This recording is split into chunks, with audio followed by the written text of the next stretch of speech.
Megan. In Switzerland it is. Hi, Donna. How are you? I'm good, Megan. How are you?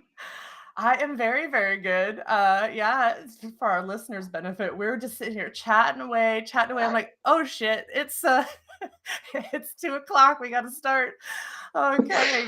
Oh man. So Yes. welcome to the So Frickin' Healthy podcast. Donna and I are certified health coaches. Donna's also recently wonderfully certified as a functional health coach.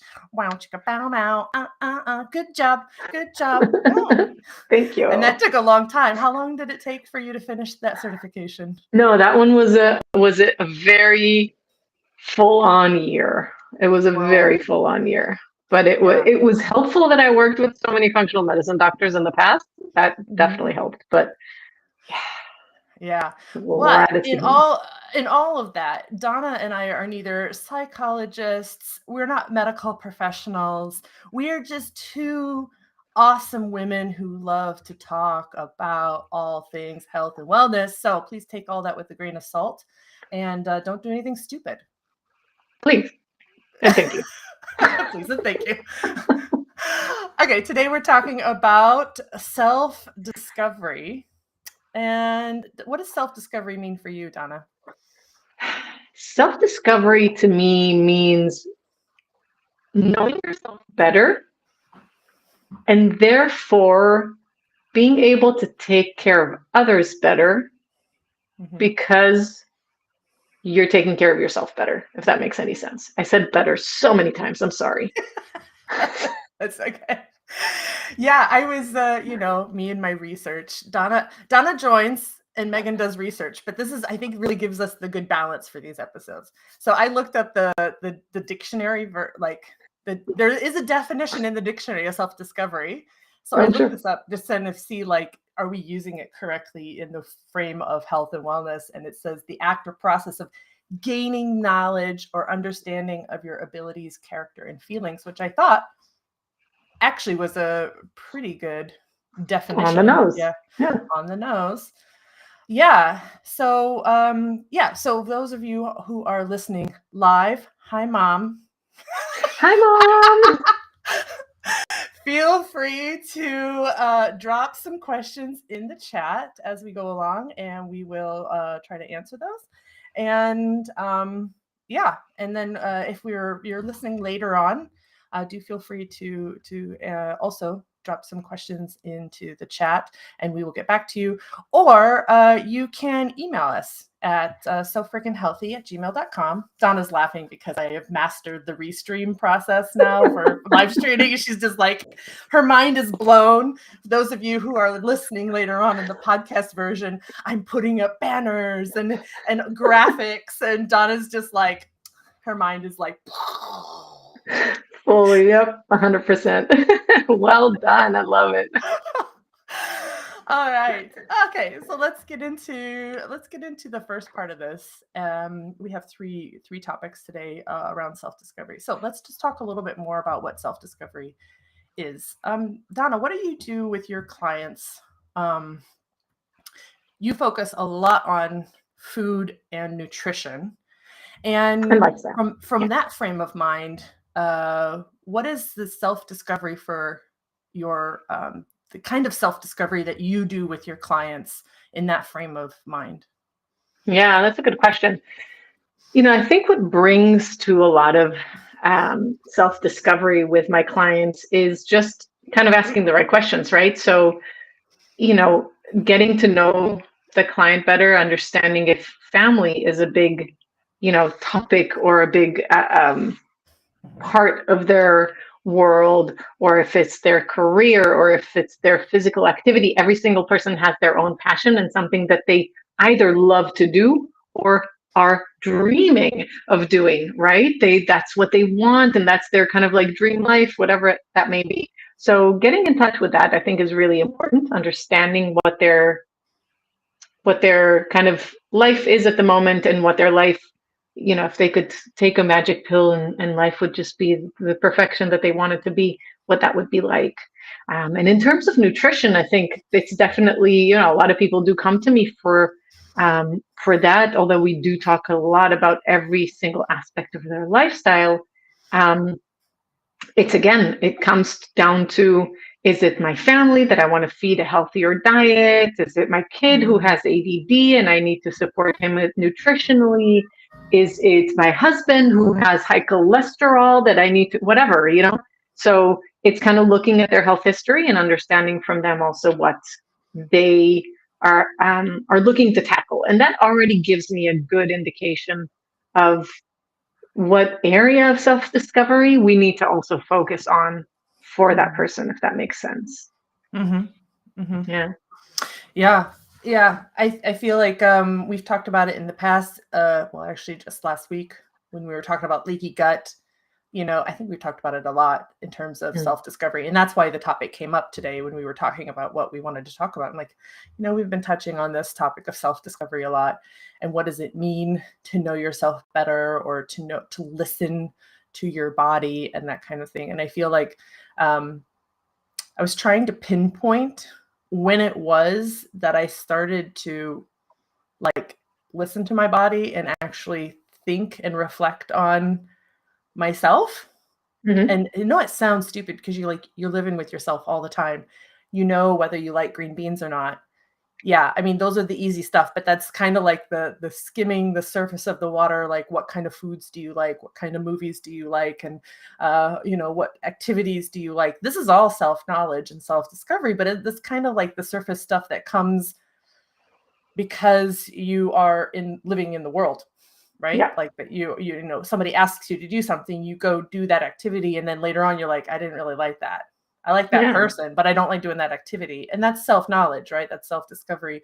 But I tried to pinpoint when it was that I really started to think about myself, and it had to have been in and around 2018 when I was doing the IIN health coaching certification in that year. And they do a lot of activities in that and exercises in that course as you're becoming a health coach Yeah. to also help you understand how these activities work. And I think for me, it was such a revelation. And I say doing that course changed my life because it taught me how to listen to my body, and it taught me how to know myself better in a way that I could start to articulate Mm. what I wanted out of my life. And Mm. so was the IIN school like so amazing? No, it was the fact that during that time I was doing these exercises and learning about myself, and realizing the power that you have also as a coach to help other people discover themselves, to provide those tools to people, so that they can have that same oh my gosh moment Yeah. several times when they start to understand themselves better and go, oh, that's why the last 5 relationships didn't work, or that's why I don't like this type of job, but you know what I mean, or that's why I do like this kind of job, or that's why this relationship did work and the other ones didn't. I mean, not to focus on negative, you also focus on the positive, what things work. Yeah. So for me, I was trying to pinpoint that. Do you remember like a specific time where you like really started to know yourself better?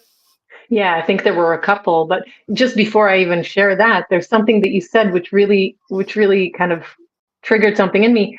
We also have to notice how many things that we use to characterize ourselves are Mhm. actually things that we heard our loved ones say over and over again, and that's why it became our thing, and not because we are actually, that's not our self-discovery. It's someone else who tagged us in a certain way. You're lazy, you're, super active, you're whatever, smart, you're stupid. It doesn't actually even matter what it is. So just wanted to kind of bring that up because I noticed that a lot of things that we say and a lot of things that we say to our kids, they pick up on as like, that's a fact. This is who I am. When in fact, Mhm. it might not actually be. Um, for me, I think there were a couple of times in my life where I had these periods of times of self-discovering myself, I guess, or the first time was discovering myself. The second time was rediscovering who I then was. The first time was probably when I moved out of my parents' house and back to Israel. So they were living in the States. I moved away, went to a kibbutz with a random group of people, went to the army, had my first proper boyfriend. And so that time I realized that I was all of a sudden not like tied down to those tags that my parents gave me and those stereotypes that my parents gave me. And I felt like I was flourishing because I really did learn, oh, wait, I actually like this and I'm actually doing it that way. And I'm actually not bad at this and I'm actually not good at that. Right. And so that was a huge, huge, huge eye opener for me. I think that whole period of time from that moment. So when I was about 17 until I was a good, 27, I think that was a very solid 10 years of my life where I was just trying to figure myself out for myself. Yeah. The second time, which was, I think, even more awakening. That's a very hippy dippy word, but I'm the hippie, so I'm allowed. I had a huge awakening when after I had my two kids. So I did talk about this in my podcast, in the podcast episode about this, getting to know me. But when I had both boys at a very short amount of time, and I was suffering from depression, and I was suffering from literally pain from head to toe, and overweight, and just everything that you can think of, I had this realization. Very quickly, the story was, I told my husband that I'm going for a long weekend because I just couldn't fathom living anymore another minute in the situation that we lived in. I went for a long weekend with a friend. He had to replace me with like 7 people.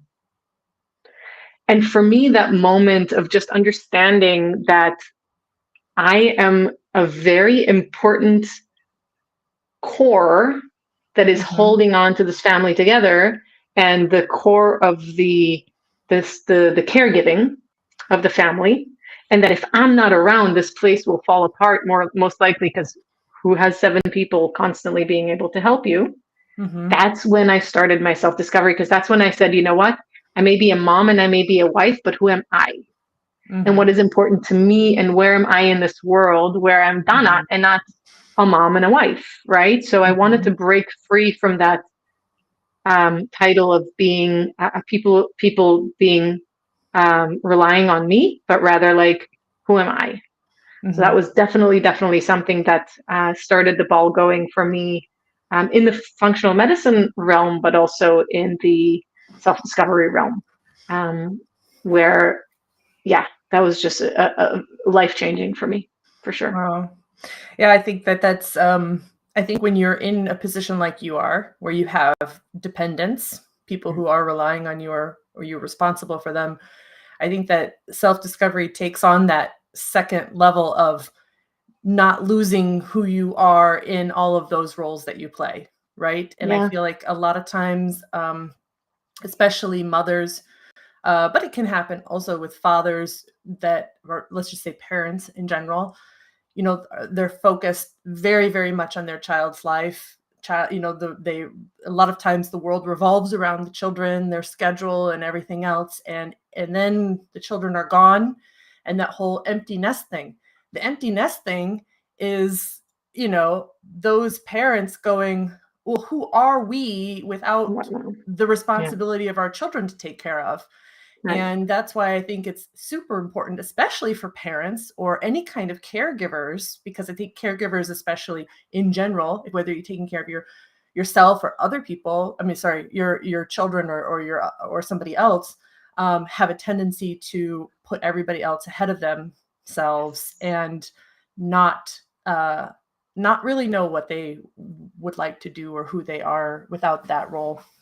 Yeah, and I find that it's even more severe because a lot of times we as caregivers also put aside our own health.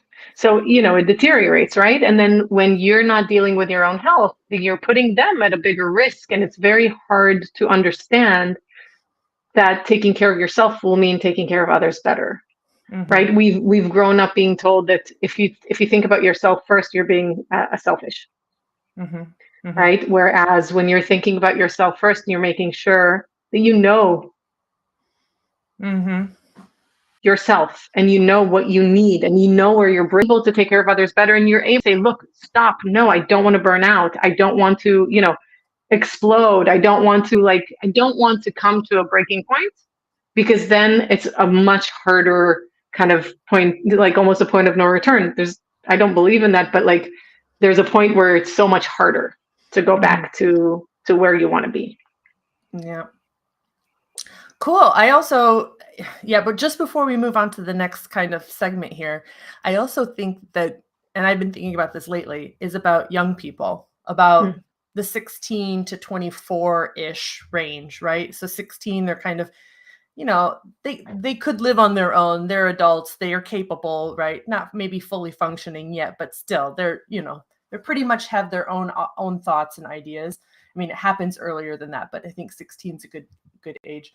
And I think that, again, this is something that's not really, maybe the school system's different now, but it's not really something where children are taught or young people are taught how to do this process, how to know themselves. And as older people with, they'll just learn it with time, life experience. Like that's what I hear in air quotes, life experience. You don't have enough life experience to know who you are.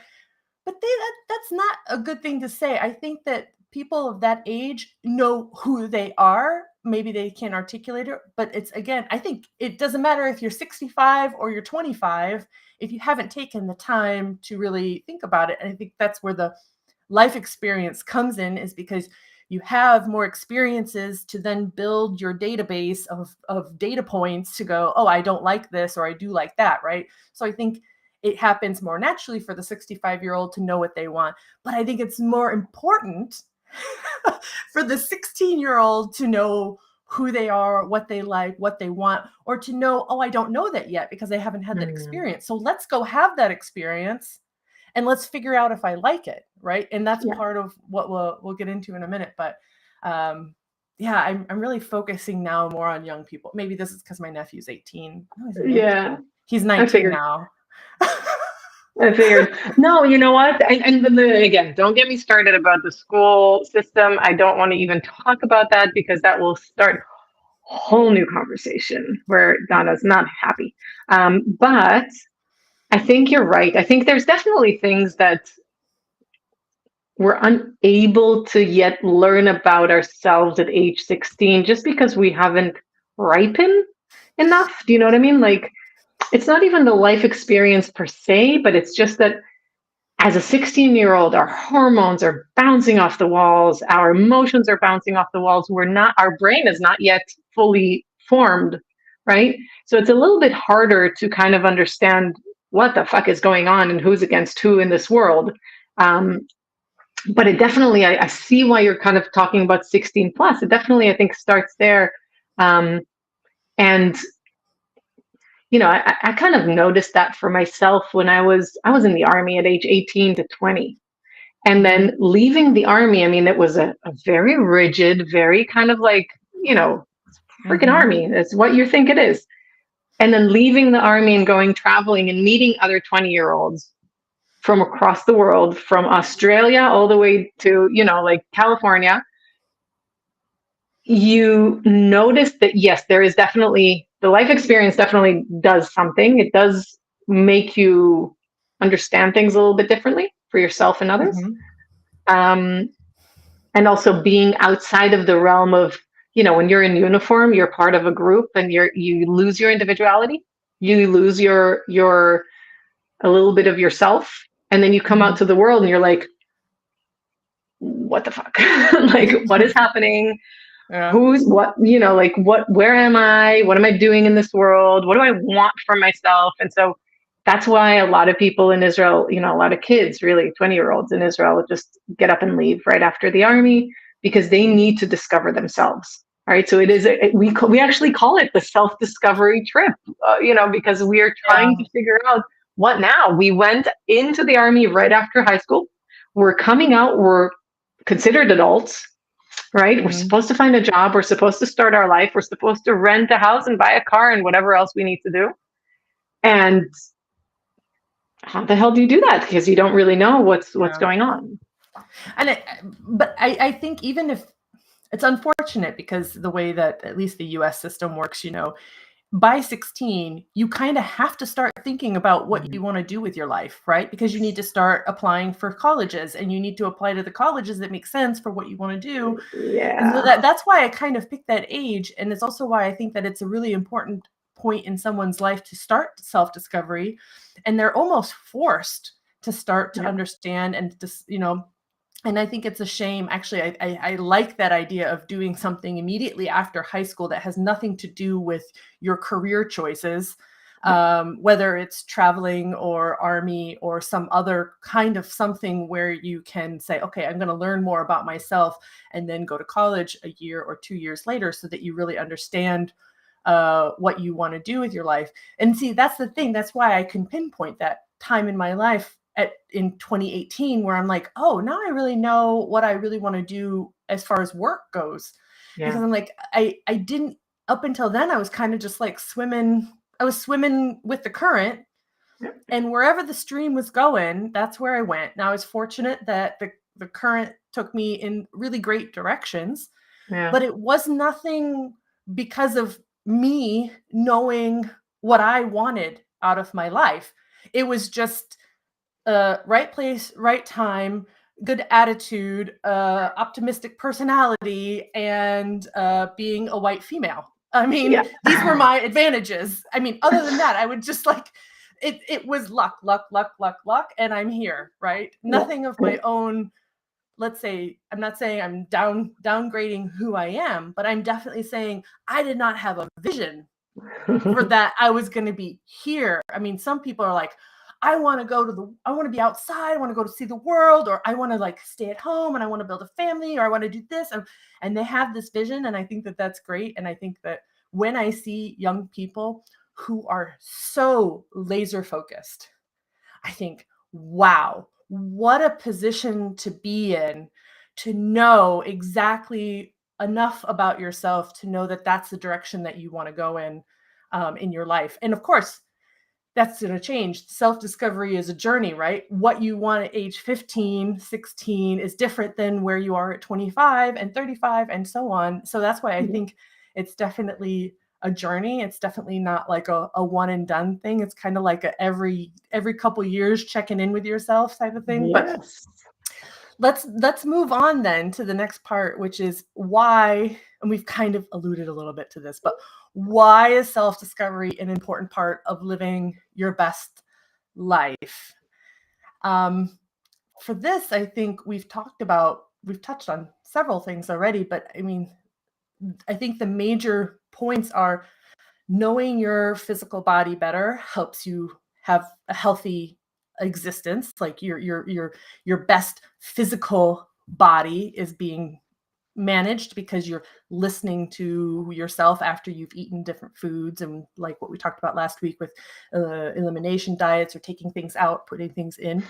That's an activity. You have meditation, mindset type of activities that you can do to help calm your brain, your mind, and figure out like kind of your feelings and emotions a bit better. You have this kind of self-discovery of the work that you do, because that's a big part of your life, whatever work means for you, right? Whatever effort you put in. So from your perspective, what are some other ways that self-discovery helps us live our best life? So the best way I can think about it is actually our older podcast interviews that we've done with other experts, right? We talked to Kelly, who is a relationship expert, and she was actually talking a lot about self-discovery and actually knowing yourself before you actually dive in. Because if you don't know yourself, how would the external person know you and get to know you and understand what your needs and wants are, right? So it's definitely embedded in relationships.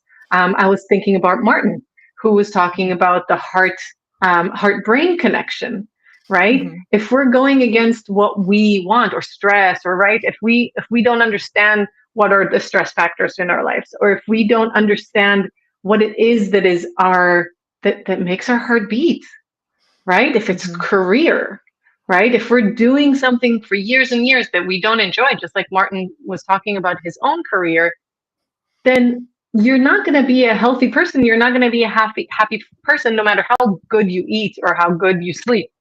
Okay. Mhm. So I think that, it just literally brings me back to all of these experts that we talked to. And I'm sure if I think a little bit more, I'll probably name a couple of others. But it's, I think it's important. It literally touches every single part in your world, right? Mhm. It's what makes us a holistic human being, because we're at that core of this circle that is things that are surrounding our life: relationship, Mhm. career, physical activity. Help me out here, right? Yeah. Whatever the circle of life, which we'll touch. Yeah. Um, those are all things that are making us or breaking us. And if we have a lot of these areas where we're just unhappy, and so we're walking around bitter in life, just dragging our feet and going like, my life sucks, but you don't actually understand, you don't have the bigger view of understanding, what is it? What is that? Where is that rotten apple? To remove it, Mhm. or to get a new apple, right? Replace it with a better apple, preferably organic. And so it will infect, just like the rotten apple will infect other apples in that apple bag. The same Mhm. thing goes for, replacing it, renewing the bag, making sure that you have nice, healthy apples in every kind of part of your life, in order Yeah. to have a better view of the whole entire life as a whole. Yeah. Yeah, I've in my research, I found a few websites that had some really good articulations about like why self discovery is important. And I think to start off with, it really it is a fundamental point of self growth. So Mm, if you're satisfied with your life, do you need to do self discovery? No, nobody needs to do self discovery. Self-discovery comes in when you say, I am not satisfied with my current situation. Or yeah. maybe what could be better in my life? Maybe you're completely satisfied, but you're like, okay, what else can I bring into my life to make it extraordinary? And self-discovery is the very first thing you have to do in order to do anything in terms of your development as a person or self growth. Some of the points I found was like, one was being able to kind of name your feelings and Mm. understand where those feelings are coming from. That's a Super important. big one. Wow. Wow. Because It is huge. right? Because if you can take a step back and going, why does that particular thing make my heart race or make me Mhm. angry? What about this situation is making me angry? Or what about this situation is making me happy? Like and it's interesting because we don't some people find it very, very difficult to articulate what they're feeling. Yes, we And usually go for emotional eating instead. yes. That's the main cause of emotional eating, is because we don't want to Mhm. confront our emotions, for sure. Another one was being no self-discovery helps you be able to speak up and stand up for yourself, right? Mm. And to know your self-worth, what you are worth in the world and to yourself and to other people. It's kind of like trying to sell a car and you don't know all of the bits and bops of the car. So how can you know how much to sell the car for, right? Mhm. So it's kind of like you need to know yourself better. And as soon as you know yourself better, then you can present yourself to the world in a more confident way of going, yes, I have these skills. I know I can do this. I am good at that. And it's not bragging, it's not boasting, it's self awareness that these are things that you do really well. And you should share that with the world. Yes. Yeah. And I Love think it. for the last one I will point out here was because it goes to you always talk about this, but it's improving your levels of self-love. So it kind of can bring some peace to yourself and because if you don't know why something is going on, that can actually be more frustrating than actually what the root cause is, right? Yeah. So 100%. yeah, do you want Yeah. to elaborate on self-love? Do you really Because want that's me to? like I mean, like, that's okay. I'm putting you on a timer now. Go. You have 2 minutes to talk about self-love. look, I think that self-love is the core of everything, and self-discovery needs to be the first step to self-love. I think that's the best way to kind of package it up, right? Yeah. If you don't discover things for yourself, you can't bring that self-love, because just like you said, you don't know any parts about that car. You don't know anything that's going on. So how can you actually love it? You haven't even test driven it. You don't know how it drives, right? Mm-hmm. And you might say like, but I do know how it drives. I've been in that body for 40 years or whatever. Yeah. Yeah. Means nothing. I'm sorry, but it means nothing, because you can really change your life 180 degrees Yeah. when you know more about yourself, self-discovery, and therefore can bring more self-love into the picture, which will then make your whole life a whole lot better, because you're now doing things not because a magazine told you to lose weight or to look this or that, but because you within yourself, you're doing it for the good of your own health, of your own body, of your own state of mind. Yeah. So yeah, how long did that take? No, not very long. Was I It was good. Very. I think you've talked about it enough that you're very articulate with it. But I think what you're getting there is also to your why, right? yeah. Self-discovery. So you just touched on it there. It's not because of a magazine told you to do it, but because you have found that within yourself. And I think then it's the why. The why is not external anymore. The why is internal now, Yes. and you can decide what where you want to go with that and how you want to do it, simply because you know yourself better. Or if you don't want to do it, one of the funniest funny, not funny, haha. So I love Gretchen Rubin. I love her happiness and podcast and her books and everything. Do you know Gretchen Rubin? Have you heard of her? I feel like I do, but if I see her face, I would say probably Okay, yes or no. no, that is very sad. You either know Gretchen Rubin or you don't. So I will I'm have to very send bad you with names. I'm Okay, very I'll bad have with to names. but she did the book called The Happiness Project, where she focused That on sounds one familiar. thing every month, and then she did the 4 tendencies, which is, I will talk about in a second with the how to get started with self-discovery, a personality type of quiz. Anyway, but it was interesting because they have her and her sister have a podcast that's been going on for probably 5 or 6 years now, called Happier. Mm-hmm. And in her podcast, they have a typical segment called Know Yourself Better. And they would always give their listeners like a little, like, know yourself better, like, what's your favorite color? Or, like little things, just like tiny, tiny little things to know yourself better. I thought it was an excellent approach, because it's nothing like major. It was like one simple question to ask yourself, and then you know yourself better. And the reason I'm bringing this up is because she's like, oh, everybody's like, oh, go camping. You'll love camping. Like everybody likes camping. And she's just like, no, I hate No. camping. I tried it once. I hate it. I won't do it again. Or bowling or whatever it was. It was like, there was like these stereotypical, like American pastime leisure events. And she's just like not having it. She's like, I don't want to, I just, no. I was just like, Yeah. I was like, okay, yeah, no, I could see that. But it was just kind of like very, very much like, really? There are people that don't like doing that? And I have a feeling that there's a lot of people who don't like it, but do it because they think it should be fun. And so they keep giving it a try, and they keep hating it, but they don't want to be the person who says, no, I don't like camping, or whatever it is. Every single time we went camping, and apparently we love camping. Every Yeah. single time we went camping on the second day, we're like, why are we Why are we? doing this? Can we go home now? I mean, my back hurts, my neck hurts. I didn't sleep all night. I hate this. It's yeah, it's true. I mean, like, we're one of the only families in Switzerland probably who don't ski. Yeah, we don't ski either. Yeah. Yay. But everyone tells you like, oh, Switzerland, you must ski. I'm like, no, I must not ski. Thank you very much.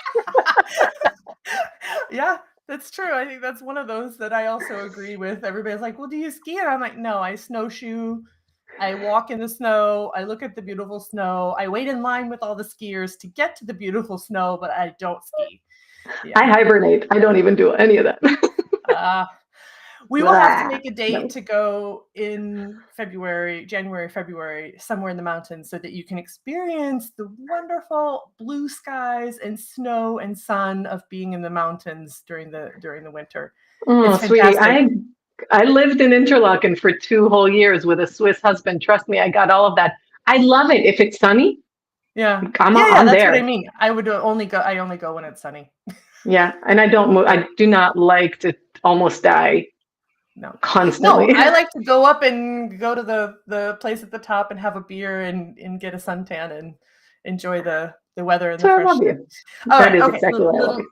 little tangent. Okay, so we were just talking about then why self-discovery is important. So let's move on to the next part, which is how does one get started with self-discovery? I mean, I remember clearly mine. That's why I asked you about yours.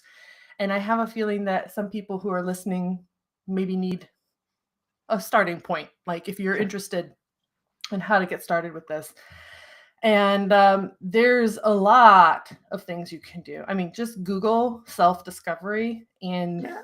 you will have a lot of things. But I think the best way to start is very simple, and there's a few different ones. So number one, I think the easiest thing to do is to journal.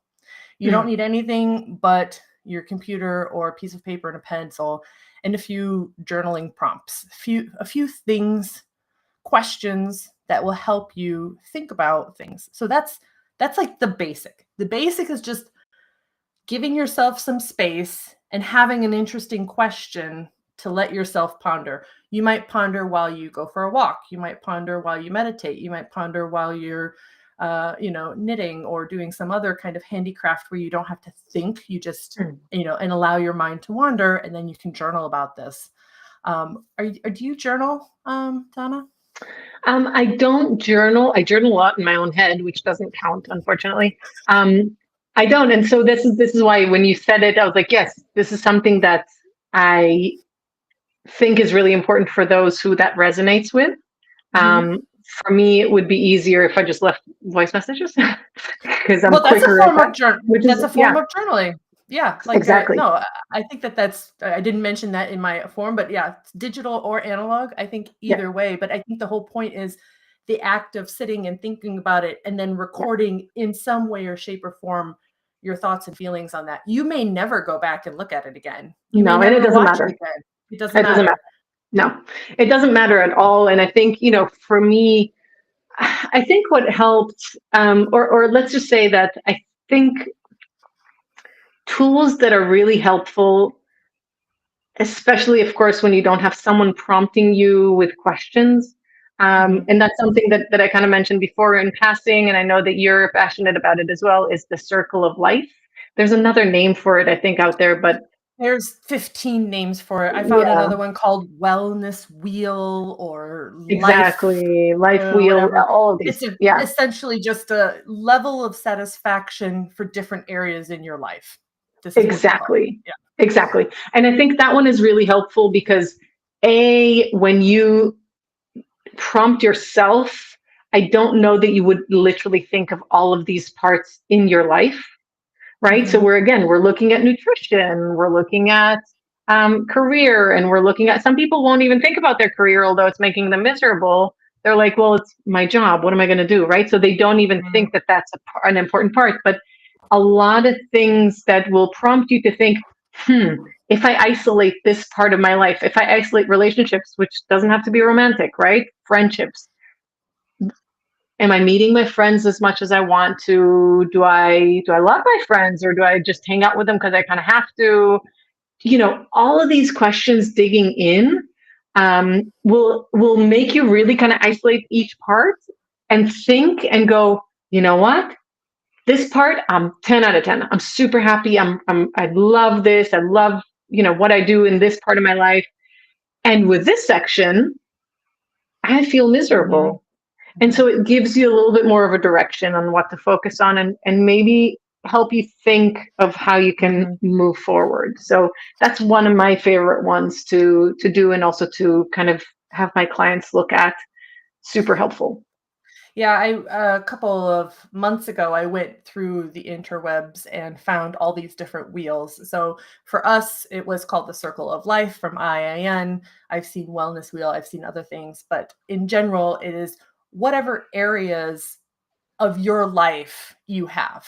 So this might be different for other people. So it really doesn't matter what exercise you find or what piece of paper you have. For example, so the one that I just have pulled up, like personal growth, relationships, fun and recreational, physical, mental health, finances, career, your physical environment, spirituality, so if you think about these different areas of life, and I think this activity is good because you don't need to take a lot of time to do it, or you could take a lot of time to do it.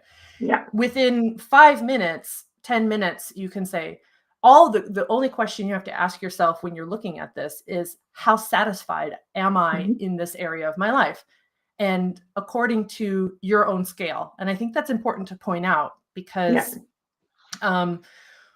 when you don't want to be comparing your satisfaction with an area in your life with what society says that you should be, right? So for example, if you don't want to hang out with a lot of people, so your relationships bucket, maybe you have only 3 or 4 very good friends that you talk with, and that's it, right? But you feel like you should have more friends. Why? Why should you feel like you should have more friends? Are you very happy with the number of friends you have? Yes. Or maybe you have 1,500 friends, but none of them are really close, but you like this kind of, the point is, it has to be according to your scale of satisfaction, right? Which is If where you're the self-discovery comes into play. Yes. So that's the whole point with these things, is to say, okay, from a scale of 1, I'm not satisfied at all, to 10, I am extremely satisfied. This area of my life could not be any better. You go through and rate yourself on all of these. You could have 15 of these areas. A lot of times it's come in like 8 or 12 different areas. But then you're right. This could help you, someone who's not sure where to start. The Circle of Life is a good exercise to start. Back to journaling, though, I feel like, obviously journaling can fit in anywhere.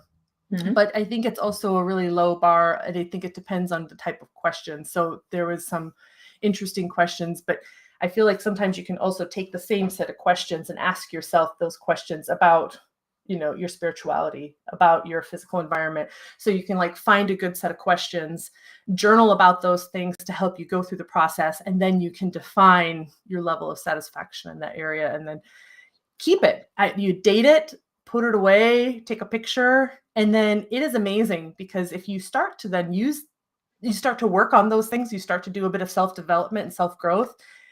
6 months later, you come back, you do a fresh one. You don't look at your old one, you do a fresh one, and you start again. And then you can compare those two. And that is a whole nother level of self-discovery, right? Because now you're going, okay, 6 months ago, I felt that my career was at a 3.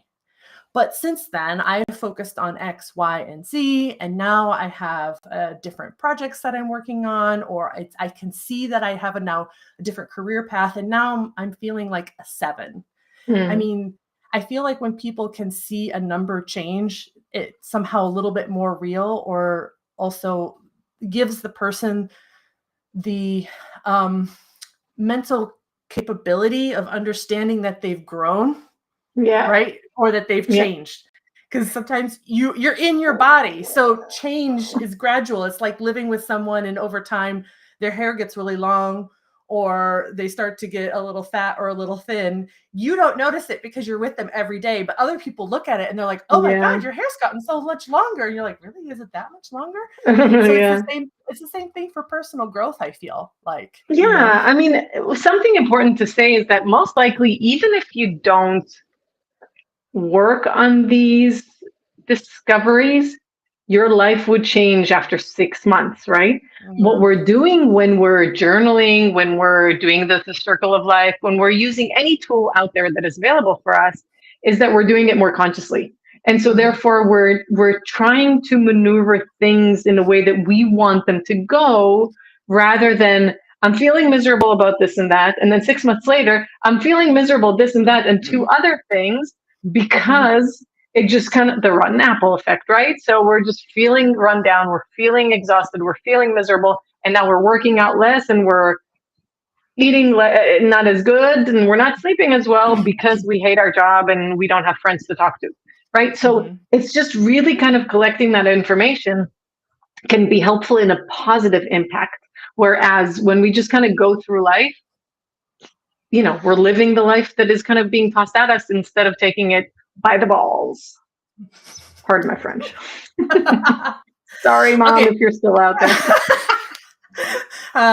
So another really great activities I'm going to say that you can do besides journaling, which I think is a great way, I would call reflection. The circle of life wellness wheel is about satisfaction with all your areas of life. The third thing that I think is really great are personality tests. Mm-hmm. And a lot of people hate personality tests because they're like, I don't want to be put in a box and blah, blah, blah.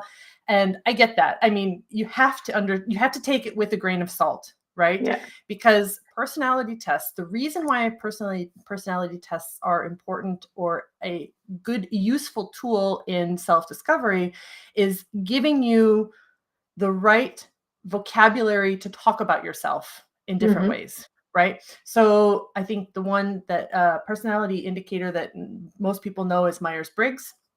So this is a 4-letter, like introvert, extrovert, blah, blah, blah. I can't remember what all of the letters are, but you can look those up. I think most people do this either in college or in high school. And you kind of like, oh, I'm an INTP or whatever it is. And I seriously don't remember what mine is because there was Yeah. no action after that. It was like, oh, when they did it, I'm like, yeah, that makes sense. That's me, right? The other one that's more recent that's come out lately, last year, a couple of years ago actually, is the Sparketypes. I think I've talked Mm-hmm. to you about it before, Donna, You but sent it to me, yeah. yeah, which is helping you figure out the essential nature of work that gives Mm. you meaning, feeling fully alive, fully expressed in a way kind of sparked, right? So on fire for work. So that personality test is focused on effort and work and what work brings you alive.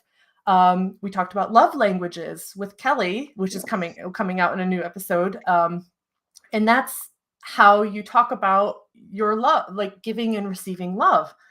And I also did a long time ago DISC, which is something that's used more in industry with groups to understand the dynamics between people in a group. Yeah. People who are more dominant, people who are more conscientious, and things like that. And every single time you take, and then of course, Gretchen Rubin's 4 tendencies, which I absolutely love because this one is how you react to your inner and outer demands on your life. Like, are you Interesting. able to? I'm a questioner, so typically when there an inner or outer expectation comes in my way, I'm usually questioning why. Why do we need to do that? Why should I do that? Right? And it has to be a good response. So Yeah.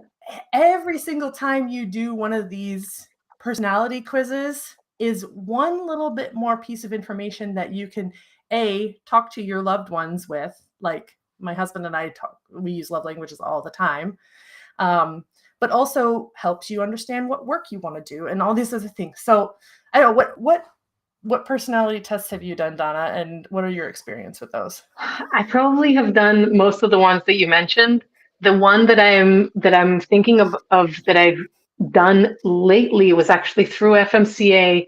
We did a test that was basically showing you your strongest characteristics, from the strongest to the least, Is this the right? Strengths Finder? Is it the Strengths Um, Finder one? No, Because that that's wasn't the another one. name, but I'll try to find it and link it. But it was basically like, if your a strong characteristic trait is like humor, or empathy, or, it could be a list. I think there's a list of like 30 something.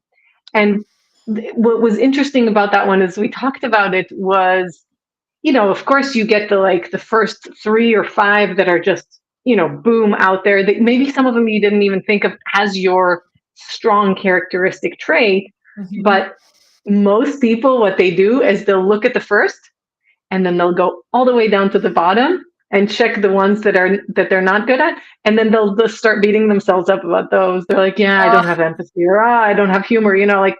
And so it's really funny to see how people kind of react to that list.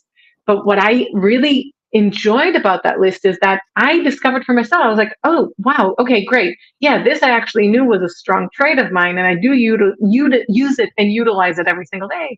But there are other things that I was like, oh, that makes me feel so good, because yeah, it's kind of true, but I wouldn't have said that I don't know.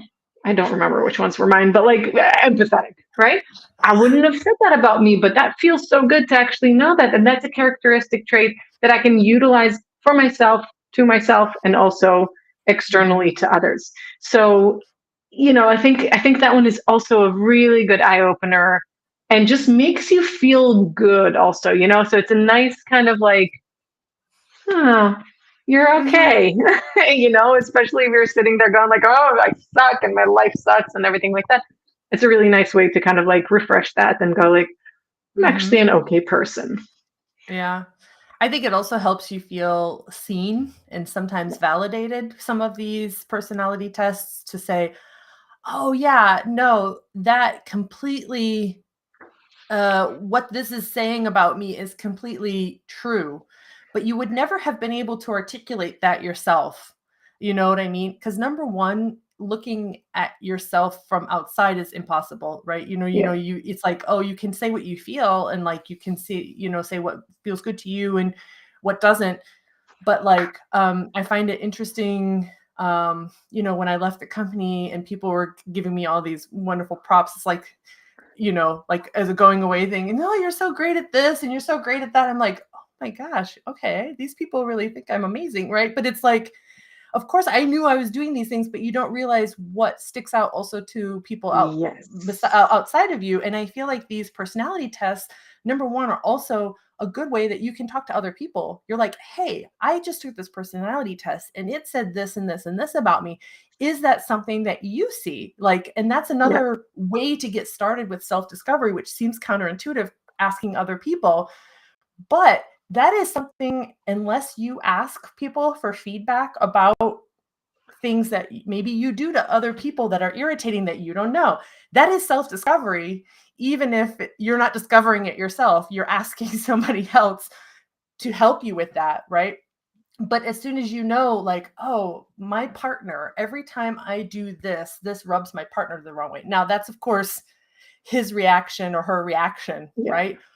But is that something that I can say, well, that's easy for me to change. I don't need to do that, or I didn't even realize it, right? You can strengthen your relationships in a way when you start to talk about your personality traits, what things you do and don't do that might impact those people around you, and those personality tests and things like that, especially the love languages. It's just a really great way to have a talking point, have a starting point to get that information from people.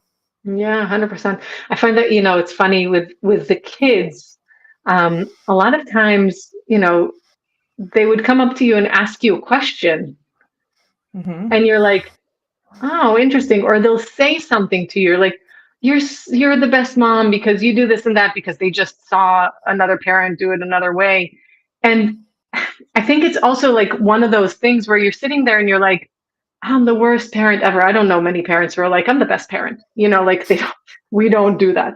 But like you always sit there and you kick yourself about how terrible of a parent you are and how broken your kids are. And then they'll go like, you're the best mom because you do this and you do that. And I can talk to you about this. Mhm. And then you just sit there and go like, oh, this is just such rubbish. And then when you sit there and allow yourself to absorb that and appreciate it and go like, that's actually freaking true. And even if it's not, that's how this human that I'm raising is seeing it. And that's all that matters at the end of the day, right? Because that's why I'm doing what I'm doing. then it makes a huge difference. I think just being, Mm-hmm. just kind of bouncing back off of what you said with, your colleagues kind of giving you all these props, to accept that. Mm-hmm. We often get a feedback and we're like, oh no, oh, it was just because of like we're trying to give another excuse of why we were good at something, Yeah, brushing it right? off like, oh no, everybody can do that, right? I'm No. not better than you. I'm like, no, actually, stop. You are better and you are good at this, and just take it. And with loving, like loving No. arms, hug it and just take it into your heart and just go like, that's true. I am actually, good at this, or I did that well, or, maybe I didn't raise a terrible human after all. All of these things matter, all of these things make a difference. It's just how we receive them and what we do with that information, I think, is really important, which can be true for feedback from colleagues to kids and to these tests that we're talking about here, which will help you to develop your own self love and self awareness, Mm-hmm. and self discovery, of course, to to just grow more, as like to grow your own kind of self love within yourself, I think, is kind of the Mm-hmm. gist of it. Yeah. Well, okay, I think we're close to the top of the hour, and just to recap, um, so we talked about what self-discovery is, like kind of the definition, but also like really how where it plays out in our life. We talked about why self-discovery is important to living your best life, and what benefits there are for knowing yourself better. And then we were just like jamming out on how to get started with self discovery, which there are so many different ways to get started with self discovery. Um, I think now to kind of close it out, number one, if anybody who's watching this wants to talk with us about self discovery, both Donna and I have, whatever free 25, 30-minute discovery sessions. And this can be part of that. So feel free to, hop over to one of our websites and do one of these discovery calls. This is typically something that we can, walk you through one of these circle of life, or at least get you started in a way. And obviously, we are a delight to talk to. So do feel free to go and hit us up for a free mini session and getting started. And then we have some questions that maybe if you're watching now or later, you guys can pop into the comments. And of course, I couldn't limit myself to just one. But number one is, have you already started your self-discovery journey? And kind of what was your like impetus? What was your starting point, that your genesis that got you going on self-discovery? Was it some big major life event? Was it just, yeah, what started your journey? So that's question number one. Have you started, and what kind of started it? Number two is, could you share with us and with the other listeners which activity or thing that you did in self-discovery had the biggest impact on your self-discovery? For me, like I said, it was this 1 year of health coaching certification classes that had the biggest impact, because I was in it every week. I had different things, so it was very structured, and for me, that's what I need to show a big impact. But maybe it was something small. Maybe it was just one event that kind of triggered your self-discovery. And then the last question is, what's next on your journey of self-discovery, if you've already gotten this, or maybe you were ready to start. So if you're just starting your journey of self-discovery, I know that's a lot of questions, but I'm hoping one of those would be interested, and you guys can either email us a reply if you don't want to blast it out on social media, and so we know, just to start a conversation with us privately, or if you feel comfortable, leave a comment wherever you're watching this at, or listening in the future if you're in podcast land.